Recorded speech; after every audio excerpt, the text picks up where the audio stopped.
ტელეფონო ჩართვა გადაცემაში და შემდეგ გავაგზავნოთ საუბარი. ეთერში ხარ გისმენთ. ბატონო ლევან. დიახ. აი მან ლაპარაკი არის სოფლის განვითარებაზე. სოფლის მეურნეობა მექანიზაციის გარეშე არსებობს. თქვენ გაქვთ მექანიზაციის პრობლემა? როგორც იცით, პლანტაჟი თუ არ გააკეთე ისე ვერც საზამთრო მოიყვან, ვერც კიც მოიყვან, ვერაფერს ვერ მოიყვან. აი გემუტანილი ტრაქტორებიდან რომელიც შეუძლებიან პლანტაჟის გაკეთება. მალო ზაისთვის მე მოქალაქეებს მინდა ბოდიში მოგიხადოთ, რადგან მეტი სატელეფონო ზარის ჩართვა ვერ მოხდება გადაცემაში. ეს იყო ბოლო სატელეფონო ჩართვა.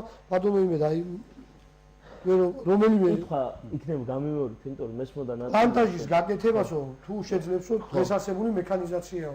პლანტაჟის გაკეთებას დღესასებული მექანიზაცია ძალიან კარგად ახერხებს, მაგრამ მოდი ისე ვისაუბროთ იმაზე, თანამედროვე ტექნოლოგია დამუშავებული მოქალაქეს უპასუხო ეს ტრაქტორი სადა? გზებზე დგა საჩვენებლად.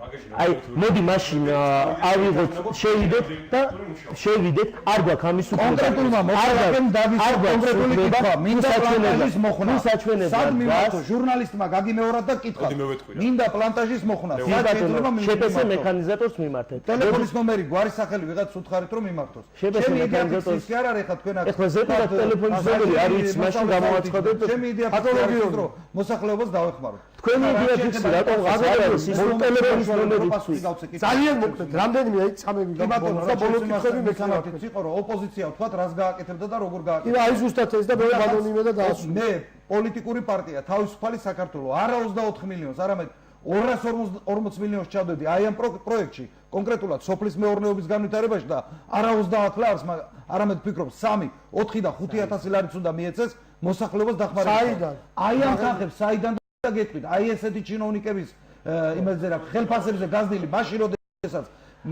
ადგილობრივ ბიუჯეტში ადმინისტრაციული ხარჯი 30%-ია შევამცირებდი 10%-ზე აი იმ თანხებს მიმართები აი ესეთ ადამიანებს რომლებიც თბილისში სასათბურე პირობებში შედან და 1000 ლარობით ხელფასს იღებენ ვეტყოდი რომ აიღე ახლა შენ ის ბარი რომელსაც ეუნები რომ 30 ლარად უნდა დაამუშავო წადი მიწაში და კი არ გააჩუქე სხვას მისზე შენ თვითონ დაამუშავეო აი კი მოვიდადი ფულს